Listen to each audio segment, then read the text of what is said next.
एक किस्सा जो राजाओं महाराजाओं से शुरू होता है। एक किस्सा जिसमें आजादी की लड़ाई है। एक किस्सा जिसमें तवायफ अपने हक के लिए लड़ती हैं। एक किस्सा जो बताता है कि कैसे जिस्म कारोबार को समाज ने खुद से अलग कर दिया। देश के लिए जरूरत पड़ने पर उसने अपने खजाने तक खोल दिए। ये किस्सा है हीरा मंडी का और साथ ही भारत की उन बेटियों का जिन्होंने इस मुल्क को खुद से भी ऊपर समझा, लेकिन दुनिया ने उन्हें नाम दिया तवायफ। संजय लीला भंसाली की most awaited series Heera Mandi की लड़ाई में देश की तवायफों ने अहम भूमिका निभाई और कैसे एक तवायफ ने गांधी जी की आजादी की लड़ाई के लिए आर्थिक योगदान दिया। 1947 के बाद हीरा मंडी की एक तवायफ ने कैसे पाकिस्तान की फिल्म इंडस्ट्री में एक नई जान फूकी और फिर कैसे 1978 में जियाउल हक के बाद एक फैसले ने इन तवायफों की जिंदगी तबाह कर डाली। आज बात इन्हीं सवालों पर है। नमस्कार दोस्तों, क्राइम के रहस्य में आप सबका स्वागत है। यह किस्सा है लाहौर का, लाहौर की हीरा मंडी का। किस्सा शुरू करने से पहले आपका यह जानना जरूरी है कि तवायफ और वैश्याओं में जमीन आसमान का फर्क होता है। प्राचीन भारत की बात करें तो तवायफों को छोटी उम्र से ही संगीत, नृत्य, फैशन, कविता, हाजिर जवाबी, शिष्टाचार, भाषा और साहित्य का प्रशिक्षण दिया जाता था। यानी यह महिलाएं उस वक्त की कुलीन महिलाओं से भी ज्यादा पढ़ी लिखी होती थी और पीढ़ी दर पीढ़ी यह अपनी लड़कियों को अपनी यही कला सिखाती चलती थी ताकि जब कुलीन वर्ग के लोग इनकी संगत में आए तो वह अचरज में पड़ जाएं। अब इस किस्से की शुरुआत करते हैं लाहौर की हीरा मंडी की। लाहौर की हीरा मंडी के इतिहास से संजय लीला भंसाली की सीरीज में दिखाई गई हीरा मंडी लाहौर के मौजूद है, जो 1947 से पहले भारत का हिस्सा हुआ करता था। हीरा मंडी की शुरुआत होती है सन 1584 से, जब मुगल बादशाह फतेहपुर सीकरी छोड़ लाहौर में आकर बस जाते हैं। इस वक्त लाहौर मुगल सल्तनत की राजधानी। उसके बाद यह दर्जा सन 1598 तक रहा। इस दौरान अकबर ने लाहौर पे अपने दरबारियों और अमीरों के लिए एक रिहायशी मोहल्ला बनवाया, जिसे नाम दिया गया शाही मोहल्ला। जहां मुगल सल्तनत के अमीर रहते हो, वहां मनोरंजन का साधन तो जरूरी था। ऐसे में काबुलों से तवायफों का यहाँ लाया गया और मुजरे का दौर शुरू हो गया। उस वक्त तवायफों की इतनी इज्जत हुआ करती थी कि लोग अपने बच्चों को तालीम दिलवाने के लिए तवायफों के पास भेजा करते थे। खैर, तवायफों का यह दौर 18वीं सदी तक चला, लेकिन 1757 के में अहमद शाह अब्दाली ने दिल्ली पर आक्रमण किया तो उसने रास्ते में लाहौर को भी तबाह कर दिया। अफगान ने अपने शासन के दौरान लाहौर में वैश्यालय खोले। तवायफों का काम बंद हो गया। लगभग 40 साल तक लाहौर में यही स्थिति रही। फिर 16 जुलाई 1799 को महाराजा रणजीत सिंह ने लाहौर पर कब्जा कर लिया और सिखों का शासन शुरू हुआ। महाराजा रणजीत सिंह के काल में फिर से मुजरे का दौर लौट आया और तवायफों का चलन फिर से शुरू हो गया। यह वक्त नाचने वालियों को दो कैटेगरियों में बांटा जाता था। पहली कैटेगरी की तवायफों की, यानी वो लड़कियां जो सिर्फ शाही लोगों के लिए परफॉर्म करती थी, और दूसरी कैटेगरी उन महिलाओं की थी जो निचले तबले के लोगों के लिए परफॉर्म करती थी। इन्हें कहा जाता था कंजरी। हिस्ट्री के मुताबिक महाराजा रणजीत सिंह के टाइम में तवायफों के पेशे को काफी इज्जत की नजर से देखा जाता था। उन्हें अच्छी तनख्वाह मिलती थी, ग्रांट के तौर पर जमीनें भी दी जाती थी और लाहौर के कोर्ट में भी उन्हें ऊंचे ओहदे मिलते थे। कुछ इतिहासकारों के मुताबिक महाराजा रणजीत सिंह ने तो 2 मुस्लिम तवायफों से शादी तक की, जिसमें से एक थी मौरा सरकार और दूसरी थी गुलबहर बेगम। यही नहीं, गौड़ा सरकार, जिन्हों बीवी मोरा भी कहा जाता है, उन्होंने अपने काल में एक पुल बनवाया था जिसे पुल कंजरी कहा जाता है। यह पुल बाघा बॉर्डर के पास है और गुलबहार बेगम की शाही कब्र आज भी लाहौर में मौजूद है। लेकिन सिख अंपायर के खात्मे के साथ ही सब बदल गया। सन 1846 से 1849 के बीच लड़ी गई फर्स्ट और सेकंड एल्गो सिख वॉर के बाद सिख एम्पायर बिखर गया और लाहौर पर अंग्रेजों का कब्जा हो गया, जिसके बाद तवायफों का यह शाही मोहल्ला फिर से एक बार वैश्या में बदल गया। अब इस मोहल्ले पर राजा नहीं बल्कि शहर के अमीर लोग और अंग्रेज का कब्जा था। इस शाही मोहल्ले का नाम बदलकर हो गया बाजार हुस्न, यानी सुंदरता का बाजार। यहाँ जिस्मों का सौदा किया जाने लगा। यह जगह ब्रिटिश सिपाहियों के लिए एक आराम गृह बनकर रह गई। 1864 ए एक्ट लागू किया गया, जिसके बाद तवायफों के मुजरे पर बैन लगा दिया गया और इस दौरान ब्रिटिशर्स ने शाही तवायफों तक को भूमि एक्ट किया।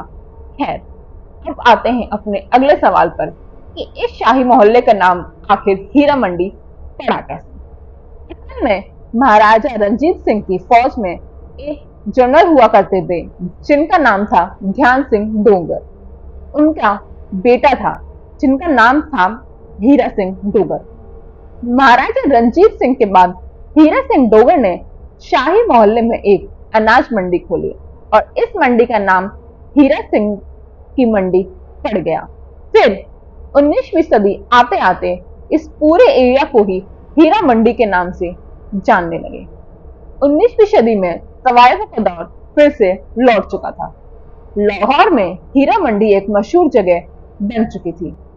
1940 के दशक में यहाँ उस्ताद बड़े गुलाम अली खान और उस्ताद उम्मीद अली खान के बीच एक जबरदस्त मुकाबला हुआ, जिसे देखने हजारों लोग पहुंचे।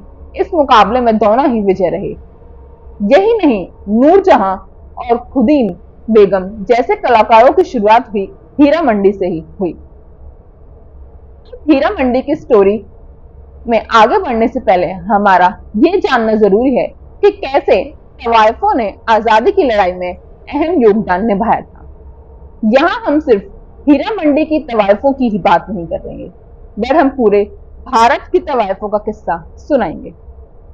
कहा जाता है कि संजय लीला भंसाली की वेब सीरीज हीरा मंडी में अदिति रॉय हैदरी ने जिस बीबू जान तवायफ का रोल अदा किया है, वह रोल अजीजन बाई का है। अजीजन बाई 1857 की क्रांति में हिस्सा लेने वाली पहली तवायफ थी। 1857 की क्रांति की उस वक्त अजीम नगर भी एक मशहूर तवायफ हुआ करती थी। उनके कोठे पर ही 1857 की रणनीति पर चर्चा हुई थी, जिसने नाना साहब ताता टोपिया के साथ सूबेदार टीका सिंह, शहामुद्दीन खान और अजीमुल खान ने शिरकत की थी। अजीजन बाई ने जिन्होंने स्वतंत्रता संग्राम में पूरी मदद की, अजीजन बाई ने वेश बदलकर जंग में भी उतर गईं और बाद में उन्हें अंग्रेजों द्वारा फांसी की सजा सुनाई गई और कुछ महीनों बाद ही उन्हें फांसी दे दी गई। तवायफ, जिनके बारे में कहा जाता है कि उन्होंने आजादी के लिए अपना सब कुछ त्याग दिया था। गांधी जी के आंदोलन में भी हुस्ना बाई, विदागर बाई ने बढ़ चढ़कर हिस्सा लिया था। हालांकि स्वतंत्रता संग्राम से जुड़ी किताबों में इनके संघर्ष की कहीं कोई दास्तान नहीं मिलती। हुस्ना बाई ने बाकी तवायफों को विदेशी वस्तुओं को बहिष्कार करने और गहनों की जगह लोहे की हथकड़ी पहनने के लिए प्रोत्साहित किया था। सिद्धेश्वरी देवी ने तो अपनी महफिलों में देशभक्ति के भी गीत गाने शुरू कर दिए थे। गौहर जान तो एक मशहूर तवायफ हुआ करती थी। उनसे भी जुड़ा एक मशहूर किस्सा है। कहा जाता है कि 1921 में गांधी जी ने स्वराज फंड के लिए गौहर जान को परफॉर्म करने के लिए आग्रह किया। गौहर जान इस शर्त पर राजी हो गई कि गांधी जी उनके परफॉर्मेंस के दौरान मौजूद रहेंगे, लेकिन जब गांधी जी नहीं पहुंचे तो गौहर चांद ने उस परफॉर्मेंस के इकट्ठे हुए रुपए से सिर्फ आधा ही स्वराज फंड को दान किए। तवायफों से जुड़ी ऐसी कई कहानियां हैं जो उन्हें आजादी की लड़ाई का अहम किरदार बनाती हैं। लेकिन इनके साथ जुड़ी एक विडंबना भी है कि जिन तवायफों ने आजादी की लड़ाई में इतना बढ़ चढ़कर योगदान दिया, समाज ने हमेशा उन्हें किनारा रखना ही जरूरी समझा। खैर, वापस लौटते हैं हीरा मंडी पर। कहा जाता है कि वहां की तवायफें अंग्रेजों के काफी करीब थी और वह उनकी जासूसी किया करती थी और उनके मिलने वाली जानकारी को स्वतंत्रता सैनिकों को दे दिया करती थी। फिर आया साल 1947। भारत आजाद हुआ, लेकिन लाहौर पाकिस्तान में चला गया, जिसके बाद भी हीरा मंडी की तवायफों का दबदबा कायम रहा। पाकिस्तान की फिल्म इंडस्ट्री की उस वक्त की सबसे मशहूर एक्ट्रेस हुआ करती थी नरगिस बेगम, जिन्हें निग्गी कहा जाता था। पाकिस्तान में उन्होंने लगभग 100 से करीब फिल्में की, लेकिन आपको जानकर हैरानी होगी कि पहले वह भी हीरा मंडी की ही एक तवायफ हुआ करती थी। इसी तरह भारत की बात की जाए तो जहदन भाई का नाम संगीत के चाहने वाले काफी अदब से लेते हैं, लेकिन वो भी एक तवायफ ही थी। जहदन भाई संजय दत्त की मां नरगिस की मां थी, यानी संजय दत्त की नानी। इसके अलावा फातिमा बेगम भी इंडियन फिल्म इंडस्ट्री का एक बड़ा नाम रह चुकी है, जो पहले एक्ट्रेस फिर स्क्रीन प्ले राइटर बनी और बॉलीवुड में पहली डायरेक्टर भी बनी। एक और तवायफ थी रतन बाई, जो एक अभिनेत्री थी और एक्ट्रेस काजोल की परनानी। यानी कुल मिलाकर बात इतनी है कि इन तवायफों की वजह से ही भारत और पाकिस्तान में म्यूजिक के साथ साथ फिल्म इंडस्ट्री का भी वजूद है। अब जाते जाते हीरा मंडी के पतन का किस्सा भी सुनते जाइए। पाकिस्तान की आजादी के बाद 1978 तक हीरा मंडी में सब सही चला, लेकिन 1978 में जियाउल हक पाकिस्तान के तानाशाह बन गए और उन्होंने धर्म के नाम पर हीरा मंडी से मुजरे पर बैन लगा दिया, जिसके चलते तवायफ बेदर हो गई। हीरा मंडी से तवायफों के पेशे की जगह वैश्यावर्ती ने ले ली और कभी मुगलिया सल्तनत में सिख एम्पायर की शान रहा ये मोहल्ला आज लाहौर का एक रेड लाइट एरिया बनकर रह गया है। तो ये है हीरा मंडी का पूरा किस्सा। आपको ये किस्सा कैसा लगा और आप हीरा मंडी के बारे में क्या सोचते हैं? नेटफ्लिक्स पे हीरा मंडी मूवी रिलीज हो चुकी है, जो संजय लीला की डायरेक्टेड है। संजय लीला भंसाली ने इसे मूवी को डायरेक्ट किया। आप इस फिल्म के बारे में क्या सोचते हैं? अपनी राय कमेंट सेक्शन में जरूर बताएं और वीडियो पसंद आई हो तो लाइक, शेयर एंड सब्सक्राइब जरूर करें।